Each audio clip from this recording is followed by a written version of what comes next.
Alrighty, hey guys, Stan the Man here. Today's video is probably going to be a very good one. A lot of people like it and are excited. But as you know, NFL football, the season has started just a couple days ago from this video. So I figured what not better way to do than 10 wrestlers that used to play football. Now, I'll admit, I don't know a ton about football, so if I say some stuff wrong, I apologize. I don't really understand. I did do a lot of research though for this video, but yeah. So without any further ado, let's get right into this video. Okay, at number 10 we have Mojo Rawley.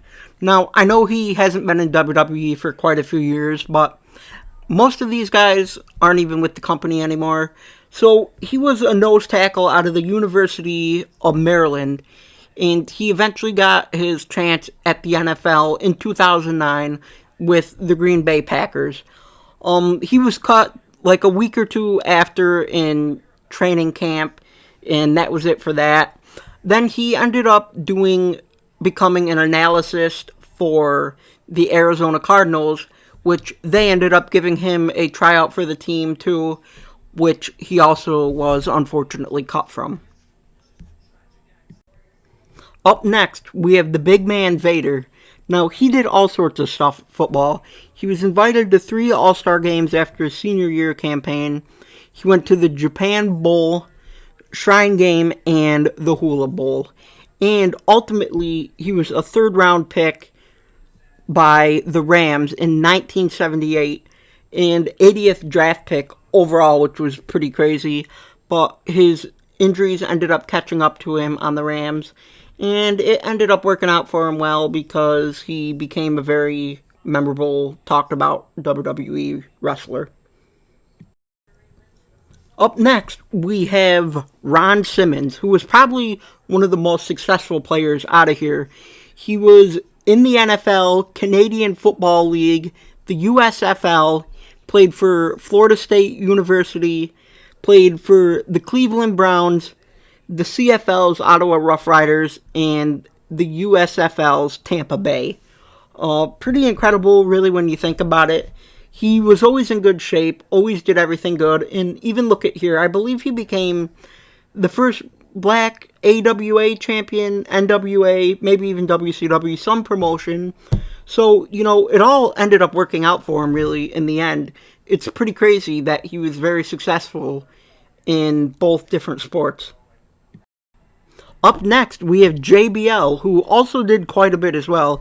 He was a 2-year starter on the offensive line and was named First Team All-Lone Star Conference as a junior and senior. He also signed with the Los Angeles Raiders as well and as an undrafted free agent, but unfortunately he was released in 1990 before the season started, and he played in the World League of American Football, starting in all 10 games in 91. But after that, he decided to switch ways and go to WWE. Up next, we have Bill Goldberg, who was taken in by the Falcons in the expansion draft.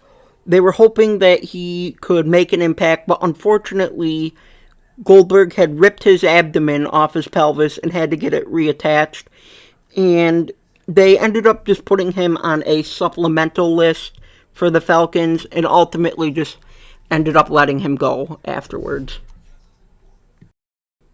Up next, we have Baron Corbin. Now, he actually made a big name in college from Northwest Missouri State University. He was a starter junior year 2007 and went to straight 4 Division II national championships. He ended up going undrafted in 2009 to the Colts in April and released in September. Then shortly after, he joined the Cardinals practice team in 2009 of December, and he was also let go September of that year.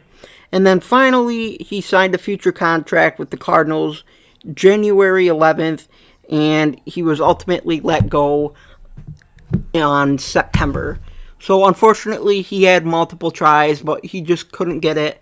But, you know, he made it in WWE and did a lot of stuff there, so ended up working out for the guy in the end. Up next, we have the Beast incarnate, Brock Lesnar. Now, unfortunately, Brock Lesnar's NFL career was kind of short but sweet. He decided to leave WWE in 2004, and he got a chance to play as a defensive tackle for the Minnesota Vikings. And unfortunately, he went through the training camp and all that. He played a few preseason games, didn't end up getting drafted, but he also had a motorcycle accident where he broke his hand and his jaw, bruised his pelvis, and tore his groin. I saw a lot of stuff too that Brock Lesnar never played football in college, high school, anything, so he just wanted to try something new. You know, I give the guy credit for trying to do something totally different, but you know what? He came back to WWE in 2012, one of the most decorated champions in the industry, so it definitely ended up working out fine for him in the end anyways. At number 3, we have The Rock, who surprisingly was only in college football not very long. In 1991, he was on the Miami Hurricanes, which was one of the best college football teams in the entire world, still is. But unfortunately, he was the only freshman on his entire team, and it didn't take him very long. Final round of the 2 days, he ended up getting hurt and tearing his shoulder. After that, he ended up being a substitute player for the Hurricanes moving forward, and just never really recovered from that. But in 1995, he signed with the Calgary Stampeders of the Canadian Football League as a linebacker. But he was put on the roster, and unfortunately, he was cut 2 months after from the practice roster as well. But again, he's The Rock. He became one of the biggest people ever in the world, not even wrestling. At number 2, we have Pat McAfee, which he's probably the most successful on this list, of course. Played football at West Virginia University, was an All-American honor and all-time leader in points, which is pretty impressive. He ended up being selected in the 7th round of the 2009 draft by the Indianapolis Colts and played 8 seasons before retiring in 2017. Very impressive. I mean, a lot of people even say Pat McAfee is an underrated kicker and is definitely one of the best. He definitely did a lot. Pat McAfee show is one of the most popular sports shows that I know of too, so he's still doing good. He's still commentating and doing stuff for NFL. I mean, dude, McAfee's the man, honestly. And last but not least, we have the tribal chief, Roman Reigns. He was a 3-year starter and first team All-ACC player at Georgia Tech, which was pretty impressive. Most notably, he got drafted to the Vikings, and he ended up getting released. That's when he found out he had leukemia, which was a big bummer.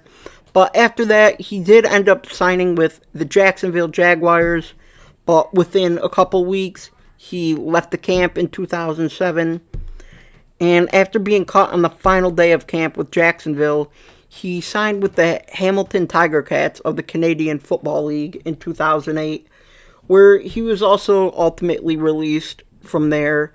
But, you know, this worked out for him the most. Roman Reigns became the biggest star in the company of all time. You know, his cancer came back. He overcame that again. There's just not an obstacle that can stop this guy. He just will keep going. He'll never die. He'll keep fighting to get where he wants to be no matter what.